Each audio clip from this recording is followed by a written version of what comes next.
अस्सलाम वालेकुम दोस्तों जब हमारी इन्वेस्टमेंट की बात आती है तो हम ज़्यादातर इन्वेस्टमेंट कहाँ करते हैं? रियल एस्टेट में करते हैं। किसी को प्लाट खरीद लिया, कोई मकान खरीद लिया, या ज़्यादा हम बैंक के अंदर फिक्स एफडी अकाउंट के अंदर रख देते हैं, या अगर हम उससे कुछ हमारे जो कुछ लोग हैं वो बच जाते हैं तो वो क्रिप्टो के अंदर जो हमारी यूथ जा रही है, या कुछ थोड़े बहुत जो लोग हैं पढ़े लिखे वो स्टॉक मार्केट की तरफ जाते हैं। ये जितने भी हैं ये सब रिस्की है सिवाय रियल एस्टेट के, क्योंकि रियल एस्टेट में हमारे पास एसेट होता है जिसको हम बेच के कुछ ना कुछ हम कीमत ले सकते हैं। तो दोस्तों इस सब के अंदर आप एक ऐसी चीज को भूल जाते हैं जो कि आपको सेफेस्ट रिटर्न देता है, और वो है बॉन्ड्स। तो अगर आप जानना चाहते हैं कि बॉन्ड्स में सरमायाकारी करने से कैसा फायदा उठाया जा सकता है और आप कैसे बॉन्ड्स में इन्वेस्टमेंट कर सकते हैं, तो हमारी वीडियो को पूरी देखिए। तो आइए अब समझते हैं कि बॉन्ड है क्या और बहुत ज्यादा अहम के। तो इसके लिए हमें एक कंपनी की मिसाल लेते हैं। कंपनी XYZ है, वो पैसा इकट्ठा करना चाहती है। अब उसके पास 2-3 ऑप्शन है। पहला ऑप्शन तो ये है कि वो कंपनी IPO लेकर आए। वो कहती है कि मैं अपनी जो शेयर्स हैं वो स्टॉक मार्केट के ऊपर लिस्ट करती हूँ, और फिर वहां से जो भी शख्स है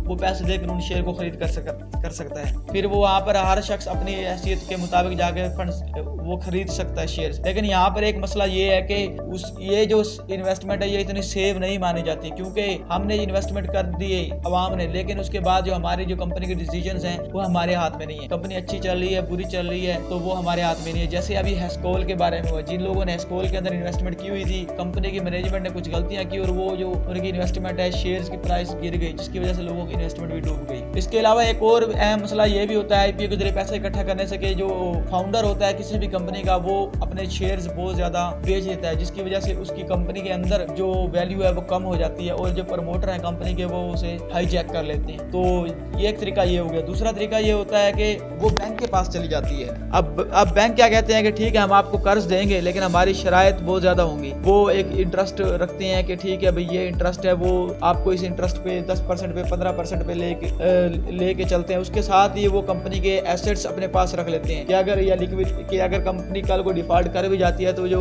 बैंक्स हैं वो अब कंपनी के एसेट्स को बेचकर अपनी रकम को रिकवर कर सकें। तो मतलब कंपनी के लिए ये भी ज्यादा फिजिबल नहीं होता कि वो किसी भी बैंक से कर्जा उठाए, वो भी एक रिस्की होता है। तो तीसरा जो ऑप्शन बच जाता है वो होता है कंपनी के आम जैसों से कर्जा उठाए। लेकिन ये IPO जैसा ही होता है, लेकिन IPO नहीं होता। यहाँ पर कंपनी को सबसे बड़ा फायदा ये होता है कि कंपनी को शेयर्स के जरिए जो आम आवाम होती है उसको अपनी जो मलकियत है या जो अपने शेयर्स है वो नहीं देने होते, बस वो एक कागज सा जारी करती है, और गवर्नमेंट है वो भी जारी करती है। तो वो एक उसको बॉन्ड जारी करती है, जिसको बॉन्ड कहा जाता है। उस बॉन्ड के जरिए आप उसके ऊपर पैसा इन्वेस्ट कर सकते हैं। तो इसका दूसरा फायदा कंपनी को ये होता है कि कंपनी इसके अंदर बैंक्स के बरअक्स खुद शरह सूद मुतय्यन करती है कि हम आवाम को 8% देंगे, 10% देंगे, जबकि बैंक कंपनी को बताता है कि अगर बैंक 15% पे देना चाह रहा है और कंपनी नहीं 12% पे लेना चाह रही है, तो कंपनी को वहां पर बैंक के जो टर्म्स एंड कंडीशंस हैं उनको मानना पड़ता है। लेकिन यहाँ पर जो आम आवाम है उसको कंपनी के टर्म्स एंड कंडीशंस मानना जाता है, यहाँ पर भी कंपनी को अपर हैंड मिल जाता है। तो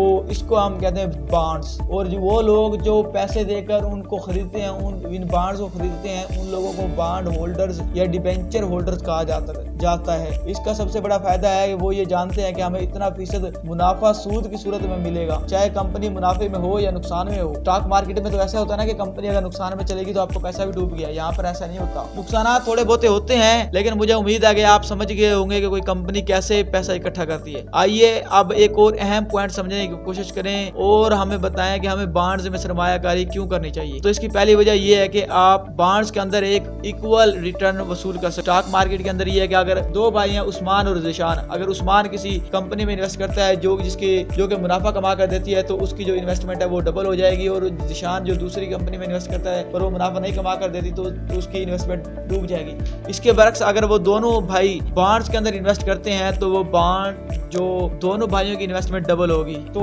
यहाँ पर आपको ये है कि आपको एक फिक्स जो आपको रिटर्न है वो मिल जाता है। वो ये ज्यादातर केसेस में 10 से 12% के दरमियान होते हैं। तो फिर यहाँ पर सवाल ये भी उठता है क्या ये जो 10 से 12% इतना मुनाफा होता है कि ये जो महंगाई बढ़ रही होती है उसका मुकाबला कर सके और जो हमारे पैसे की कदर है वो कम ना हो सके। तो इसका जवाब दोस्तों ऐसे है कि अगर आप फिक्स्ड डिपॉजिट अकाउंट में या FDI में डालते हैं तो वहां पर आपको ये जो बॉन्ड्स है उससे कम मुनाफा मिलता है, लेकिन वो ज्यादा सिक्योर होता है। और अगर आप इससे ज्यादा रिटर्न लेना चाहते हैं तो फिर आपको स्टॉक मार्केट की तरफ जाना पड़ता है, और स्टॉक मार्केट में आपको पता है कि रिस्क होता है। तो ये जो बॉन्ड्स वाला जो कंसेप्ट है वो ये एक मॉडरेट किस्म का कंसेप्ट है, इसमें आपको ज्यादा रिस्क भी नहीं लेना पड़ता और आपको ठीक ठाक रिटर्न भी मिल जाते हैं। और ये रिटर्न इतना होता है कि ये जो महंगाई बढ़ रही होती है जिसकी वजह से पैसे की कदर में कमी हो रही होती है, तो ये मुकाबला उसका कर सकता है। स्टॉक मार्केट में अगर ये है कि अगर मैं डिविडेंड के बारे में बात करूं तो मुझे यकीन है कि मुझे हर साल मुनाफा मिलेगा या नहीं, क्योंकि वो कंपनी की जो बोर्ड है उसकी मर्जी है कि वो हमें मुनाफा दे या ना दे। लेकिन अगर मैंने बॉन्ड में सरमायाकारी की है तो मुझे यकीन है कि मुझे जो फिक्स है वो सूद मिलेगा, और मैं इस बॉन्ड से हर साल इतना ज्यादा मुनाफा हासिल करने जा रहा हूँ। और इसका ये मतलब ये कोई डिफॉल्ट नहीं कर सकता,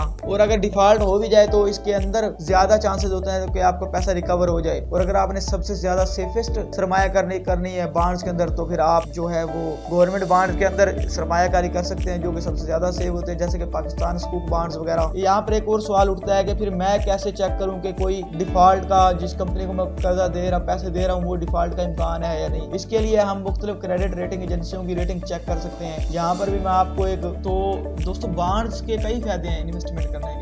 अब आप ये ज़हन में आता है कि हम बॉन्ड्स में इन्वेस्ट कैसे कर सकते हैं, तो इसके लिए पाकिस्तान में कई जो है वो प्लेटफॉर्म मौजूद हैं। मिजान बैंक भी बॉन्ड्स में इन्वेस्ट कराता है। मुख्तलिफ बैंक में आप जाएँ, वहाँ पे आप मालूमात करेंगे तो आपको बताएंगे कि बॉन्ड में कैसे इन्वेस्ट किया जाता है। इसके अलावा आप डायरेक्टली गवर्नमेंट की वेबसाइट पे जाकर भी वहाँ से आप बॉन्ड में इन्वेस्ट कर सकते हैं। तो मेरा आपको मशवरा ये होगा कि वो लोग जो कि ज़्यादा रिस्क नहीं लेना चाहते और वो उनकी उम्मीद ये है कि वो ज़्यादा रिटर्न हासिल करें, तो वो बॉन्ड्स के ऑप्शन को देख सकते हैं। और ये यहाँ पर मैं क्लियर करता चलूँ कि ये हमारी कोई फाइनेंशियल एडवाइस नहीं है, ये सिर्फ हमने अवेयरनेस के लिए वीडियो बनाई है, क्योंकि हमारा मिशन है कि हमने पाकिस्तान को फाइनेंशियली अवेयर करना है। मैं और मेरी टीम पूरी दिन इसी चक्कर में लगे रहते हैं कि हम क्या कौन से जो ऐसा नॉलेज है जो हम आम आवाम तक पहुँचाएं। दरअसल पाकिस्तान के अंदर फाइनेंशियल मार्केट के अंदर एक सबसे बड़ा इशू ये भी है कि यहाँ पर डाटा की अवेलेबिलिटी नहीं है। अभी जैसे हमने ये वीडियो बनाने लगे तो मेरी टीम ने सर्च की, तो हमें कोई मुअतबर सोर्स नहीं मिल सका जिससे हम आपको बता सकें कि पाकिस्तान में कितना सालाना लोग बॉन्ड्स में इन्वेस्ट करते हैं। और इस बारे में तो हम रिसर्च कर रहे हैं। हमने अभी एक दो बैंक से रब्ता भी किया है कि हम आपको पूरा प्रोसेस बता सके कि आप कैसे